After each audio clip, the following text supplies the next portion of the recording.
Good morning. Takot nga ako sa'yo mag-fastball. Baka masamahan kita eh.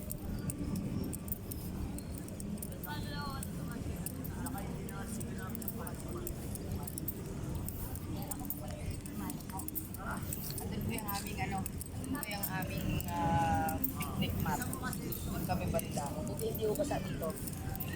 Medyo.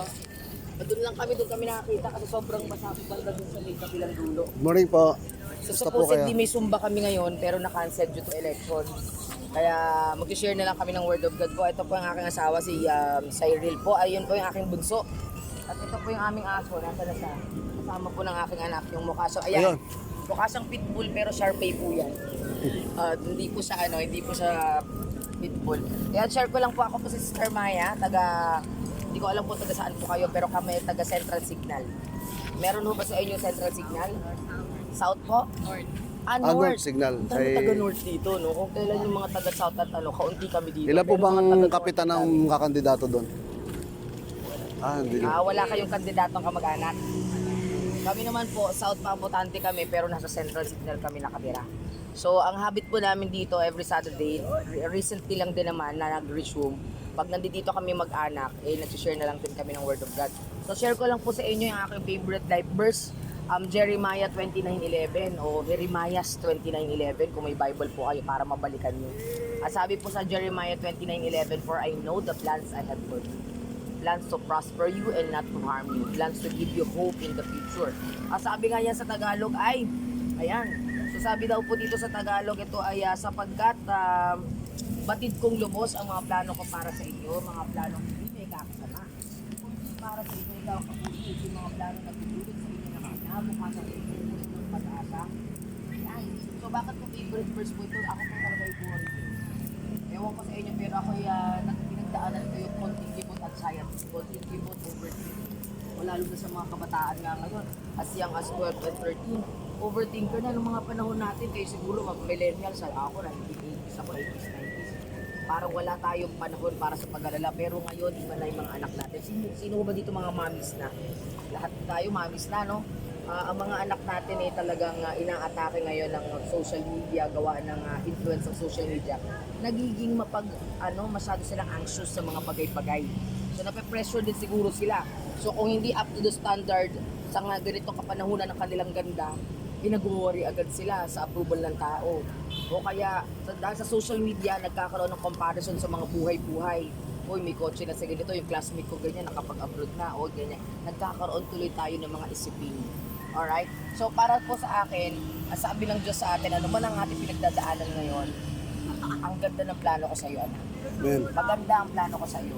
Kaya ano man yung mga bagay na nagtatanggal ng joy sa puso mo, marahil dahil sa pag-iisip na napag-iiwanan na ako, pag-iisip na, uy, baka kamusta naman yung sakit ko. Ako po ay may thyroid disorder ako, pero ang talagang diagnosis ko is thyroid cancer. So, noong December 2020 po ako po ay na-operahan na. So, sabi ng doktor sa akin, like, I have 5 years to outlive myself. Ibig sabihin kailangan mga 5 taon pa para masabing cancer survivor na ako. Pero katotohanan po ng buhay natin ay Hawak ng hawak Diyos. ng Diyos. Oo, hawak po talaga ng Diyos. Kaya meron nga mas bata, kinukuha mo. O, diba? Meron naman na mas matanda na, napakalakas. Ang pastor po namin is 74 years old, napakalakas. Okay, so ako po ay naniniwala na ang buhay ko po ay hawak ng Panginoon. Kaya ang aking kalusugan, sakit ko, ano man nangyari sa akin, siya po ang may hawak nun, siya ang may control. So, kahit na tayo po ay nag-worry, maaari sa mga bills, wala akong trabaho, asawa ko na wala ng trabaho, ang mga anak ko magka-college na, ako po may 2 college na, hindi na ho namin yan iniisip ngayon sapagkat ang sabi ng Panginoon, maganda plano ko sa'yo, basta maging obedient ka lang. Ano ba sa Tagalog ng obedient? Maging masunurin ka lang sa kalooban ko. Diba? Hindi sapat na gumagawa lang tayong ng mabuti. Kailangan, sinusunod mo talaga yung kalooban ko. Sabi nga nila, diba? Hindi pwede lagi lang tayo pala simba. Pero yung pakikitungo sa kapwa natin, hindi naman mabuti. Di nakikita din niya yun, alam din niya yun, hindi tayo pwede puro rituals, puro mga pagsisimba, lahat na lang ng mga Bible study na natin. Pero merong problema sa puso natin, katulad ng hindi pagpapatawad. Diba? Disobedience yun sapagkat ang Diyos mismo nagpatawad yun. Diba? So, yun po para sa akin. Kung meron naman ho tayo in the future, kung wala man ngayon, I pray na wala man tayo mga pinagdadaanan ngayon na mabigat. lagi po natin iisipin ang Panginoon natin, ang ganda ng plano. Yes. Wala siyang plano sa'yo na ikakasama mo. And Amen. if God wants you to wait, alam mo, wala pang pinaghintay ang Diyos na napahamak. So kung Amen. hindi pa ngayon, yung opportunity para sa'yo, na sa tingin mo dapat ngayon na yan dumating, ababa, meron pang mas deserving ka doon. Mas magandang opportunity doon, kaya hindi pa siguro ibinibigay. So, let's enjoy the waiting and let's enjoy for our season to arrive. Lagi lang tayo magtiwala sa Panginoon. At hindi po talaga nakakatulong yung pag-aalala. Kasi yung ginising ka niya ngayong umaga, ang ganda ng plano niya sa'yo, binigyan ka niya ng joy sa puso mo. Tapos dahil nag-aalala ka na sa mga bagay na parating pa lang, itong araw na to hindi mo na-enjoy.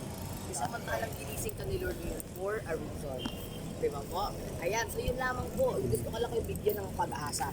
Okay pa, ako po si Sister Maya. Ako po yung nakatala dyan sa Central Signal. Tuwing Sabado ay make it sure na kami mag-anak ay lagi na nagpupunta dito. Ang purpose lang namin bukod sa mag-exercise, maglakad-lakad, makapag-share ng Word of God. Yun po yung joy sa aming puso. Hindi namin alam kung ano po yung maaari natin pinagdadaanan, pero magbigay ka ng pag-asa sa pamamagitan ng salita ng Diyos. Ang pinaka mataas po na magagawa namin na kapurihan para sa Panginoon. Pwede mo ba kayong ipag-pray po namin? Ay, ako na lang po. Meron mo bang meron sakit? Can I share something Oh, sa sige, kanila? sige. Maikli lang para at least Pasensya na makapag balik sila. Sa pong kapurihan kasi itong ganitong gawain lalo sa Diyos. Gusto ko lang pong i-share yung 1 Peter 5:7. Ang sabi ko doon, pagkatiwala natin kay Yahweh sa Diyos, ang lahat ng ating mga alalahanin sa Kanya. Sapagkat siya po ay nagmamalasakit. Amen. Wala palang nagmamalasakit pala sa atin na tunay, kundi ang Panginoon. Ano po ma'am? So sa hapon ito, sa umaga ito po, praise God sapagkat hindi po kayo nagdalawang isip na kahit konting minuto ng oras ay makinig po ng salita ng Diyos. At ang sabi po ng Diyos, kapag pinagbibigyan natin na pakinggan yung kanyang salita, ang Panginoon po ay nalulungkot sa kanya. Amen. At hindi po masasayang po ang kanyang salita sa mga buhay.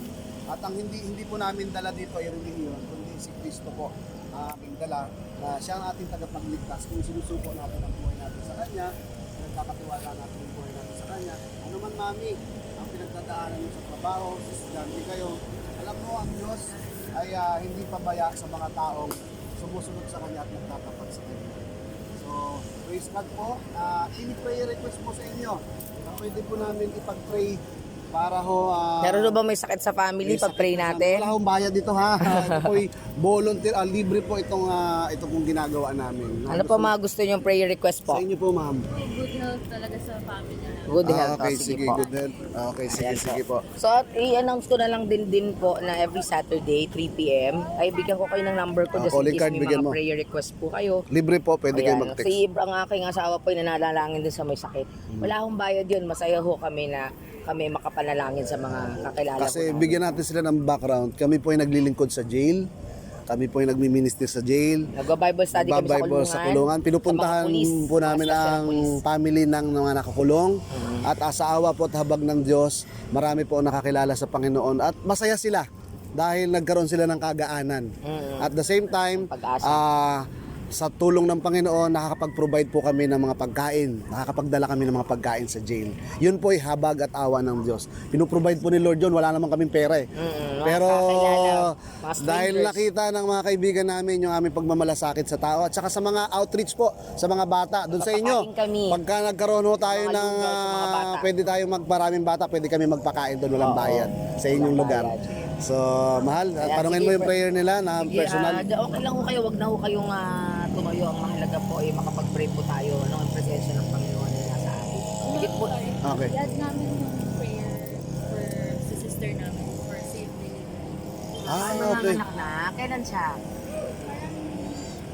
38 weeks na kasi siya. Pero Malapit na yun. first week, 1 week. Okay, sige, sige. Oo. Sige. Ang pangalan ni ate ay? Jeline. Jeline.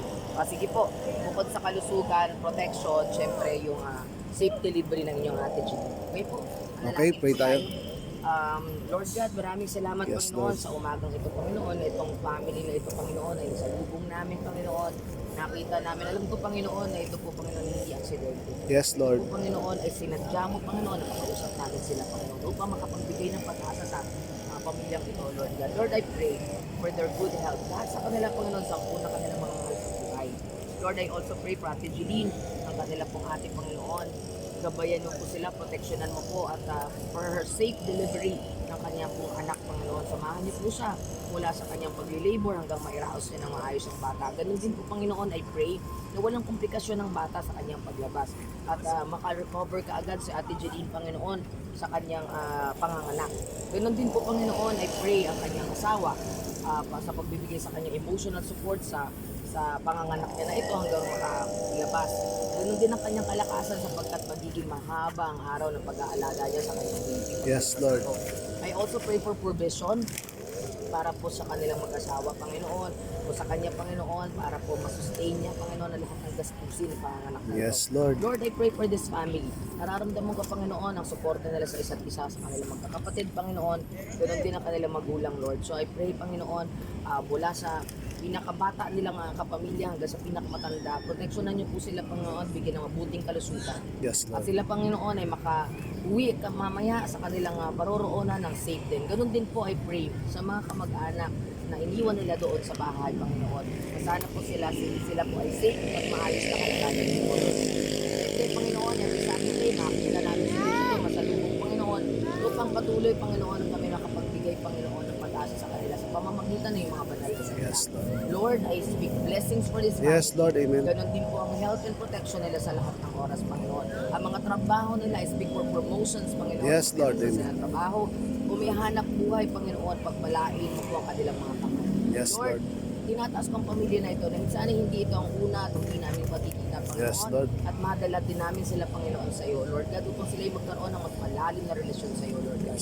Lahat ng ito, Panginoon, ay aking dinadalangin sa iyo, Lord. Na may pagpapakumbaba at pagsusumamo sa iyo, Panginoon. Sa pangalan mo, Jesus, ang lahat ng anak ng Diyos ay magsabi Sabi ng ng Amen. So praise God Yun, po. Salamat